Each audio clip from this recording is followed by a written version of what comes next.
Hi friends, 써니올릭의 써니입니다.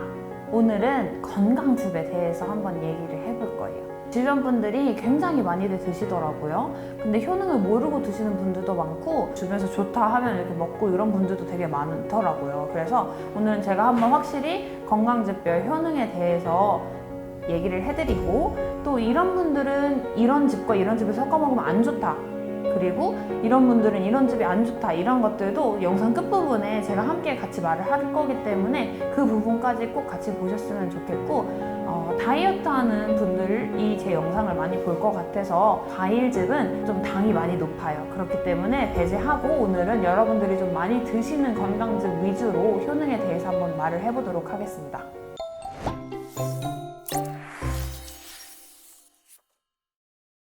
첫 번째는 제일 많이 드시는 양파즙이에요. 양파즙은 제가 좀 많이 추천을 하기도 해요. 혈전 생성을 방지해 혈관 청소부라고도 불린대요, 양파가. 하지만 양파는 생으로 섭취하기는 굉장히 힘들잖아요. 그래서 간단히 건강즙으로 마시면 효과가 좋아요. 고기를 많이 먹거나 고지방 인스턴트 식품을 자주 섭취하시는 분들이 필수적으로 마셔주시면 좋고요. 비타민 C, 식이섬유, 셀레늄 등등 항산화 작용을 하는 성분이 풍부하게 들어있어서 암과 노화 방지에도 도움이 된다고 합니다. 특히 피를 맑게 한대요. 고지방 식품들 좋아하시는 분들 드시면 훨씬 더 도움이 많이 될 것 같아요.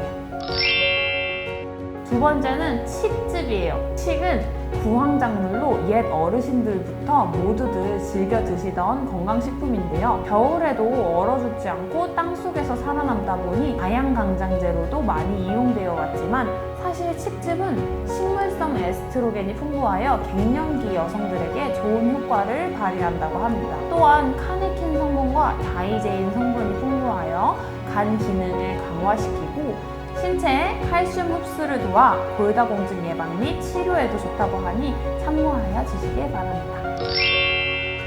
세 번째는 조금 생소하긴 하지만 대추즙이에요. 대추는 한의학에서 약재로 쓰일 정도로 여러 효능이 있대요. 중국 속담에는 하루에 대추 3알을 먹으면 늙지 않는다는 말이 있다고 할 정도인데요. 대추의 좋은 성분을 섭취하기 위하여 건강즙으로 주문하여 드시는 분들이 많다고 합니다. 실제로 대추즙에는 철분과 마그네슘이 높게 함유되어 있어서 빈혈과 피부 트러블, 생리전 증후군에 도움이 된대요. 저한테 상담 오시는 분들 중에 불면증을 호소하시는 분들이 굉장히 많아요. 그런 분들에게도 도움이 될 수 있으니 드셔보시면 좋을 것 같습니다.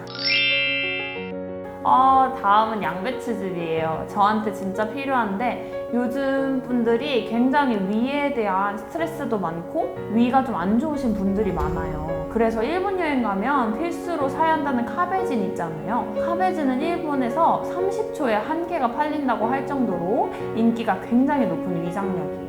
이 카베진의 대부분을 차지하는 것은 메틸, 메티오닌, 설포늄, 염화물로, 사실 이 성분은 양배추에서 유래된 성분이에요. 바로 이런 소화성 궤양을 치유하는 인자가 들어있어 위궤양, 장염, 대장질환 등등의 효과를 보기 위해서라고 합니다. 또한 식이섬유가 풍부해서 장의 점막을 강화시키는 데 도움이 된다고 하니 위가 안 좋으신 분들, 그리고 좀 변비로 고생하시는 분들한테도 굉장히 좋을 것 같아요. 카베진을 사서 먹으면 좋지만 카베진 일본 제품이니까 양배추즙으로 드시면 더 좋을 것 같죠. 저는 참고로 양배추즙 먹을 때 가만히 있어도 속이 굉장히 쓰렸었거든요. 다이어트를 좀 많이 했어가지고. 근데 이거 먹고 굉장히 그 증상이 많이 완화가 됐어요. 그러니까 그런 분들 한번 드셔보시면 좋을 것 같아요. 다음은 호박즙입니다. 진짜 굉장히 익숙하죠, 호박즙. 성형하신 분들도 자주 찾고, 출산한 산모들이 붓기를 빼기 위해서도 많이들 드신다고 들었어요. 굉장히 여성분들에게 좋은 즙이라고 생각해요, 저는. 신장 기능을 개선해 붓기와 통증에 특히 좋은 건강즙이지만, 이외에도 비타민 A가 풍부해서 피부에도 영양을 공급하고 칼로리가 적어 다이어트 식품으로도 환영받는 건강즙이에요. 더불어 황색 채소인 호박으로 만든 호박즙은 폐암, 식도암, 위암, 방광암, 전립선암 등 항암 작용과 동양을 억제해 암 예방과 면역력 강화에도 탁월하다고 합니다. 지금같이 면역력 중요한 시즌에 먹어주면 굉장히 좋겠죠? 여성분들 붓기 때문에 고생하시는 분들도 많은데, 그런 분들 호박즙 한 포씩 드셔주시면 더욱 좋을 것 같아요. 자, 이제 아까 제가 강조했던 질환별 주의할 건강즙에 대해서 이야기를 할게요. 이거 굉장히 중요한 포인트예요. 즙으로 만들면 원료의 성분이 농축이 돼요. 그죠? 근데 자신에게 맞지 않는 원료라면 원료 자체를 섭취하는 것보다 나쁜 영향이 더 커질 수가 있어요. 농축되어 있기 때문에. 간 질환자의 경우에는 칡즙과 헛개나무즙이 좋지 않다고 하네요. 헛개나무의 경우 간 독성을 유발할 수 있다는 연구 결과가 있고요. 칡즙처럼 평소 잘 안 먹는 원료를 고농축으로 갑자기 먹으면 간이 잘 적응하지 못해 무리하기도 한다고 합니다. 위 질환자의 경우에는 마늘즙이 좋지 않습니다. 제조 방식에 따라 다르지만 마늘의 매운맛을 내는 성분은 위를 자극해 오히려 속쓰림 같은 증상을 악화시킬 수 있다고 하네요. 위험같이 위 질환이 있다면 매운맛이 나는 마늘즙은 피하는 게 좋습니다. 콩팥 질환자의 경우 배즙, 사과즙, 양파즙이 좋지 않습니다. 콩팥 질환자는 칼륨이 많이 들은 건강즙을 피해야 해요. 콩팥 질환자들은 칼륨 배출이 잘 안 되는데 많이 먹을수록 몸에 쌓인다고 합니다. 몸에 많이 쌓이면 심장을 과도하게 뛰게 해 심한 경우 돌연사의 원인이 될 수 있어요. 칼륨은 과일이나 채소에 많이 들어있는데 특히 배, 사과, 양파에 풍부합니다. 그러니까 콩팥 질환자분들은 배, 사과, 양파즙은 피하시는 게 좋겠죠. 그 다음은 당뇨병 환자분들인데 과일즙이 좋지 않습니다. 시중에서 구할 수 있는 과일즙의 당류 함량은 대부분 10g 내외예요. 하루에 2포를 먹는다고 치면 세계보건기구의 하루 권고 당 섭취량인 50g의 절반에 가까운 수준이죠. 당 섭취량을 제한해야 하는 당뇨병 환자라면 과일즙은 피해야 합니다. 과일에는 천연당이 많은데 과일이 농축되어 있는 즙을 먹으면 혈당도 그만큼 빠르게 올라가기 때문이에요.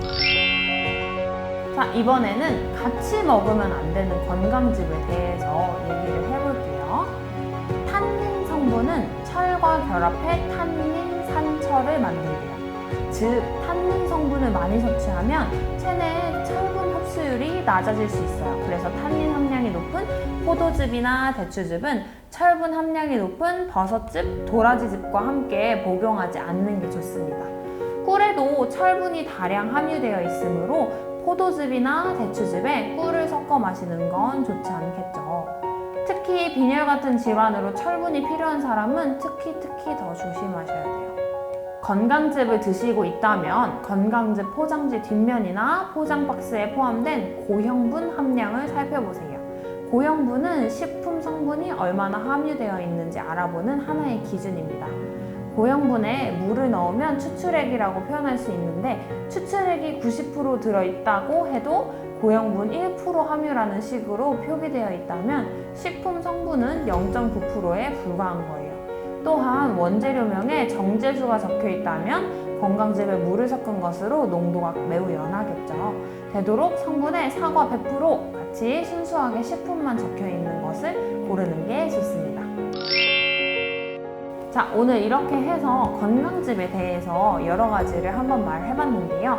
좋은 건강즙 좋게 먹으면 몸에 굉장히 좋은 작용을 하지만 내 몸에 맞지 않는 건강즙은 오히려 해가 될 수 있으니까 꼭 잘 골라서 드시고 다이어트 할 때 어떤 즙을 먹으면 좋을까라는 고민이 있으신 분들도 이 영상을 보면 어느 정도 해결이 되지 않았을까 싶습니다. 우리 또 다음 영상에서 만나요. 안녕!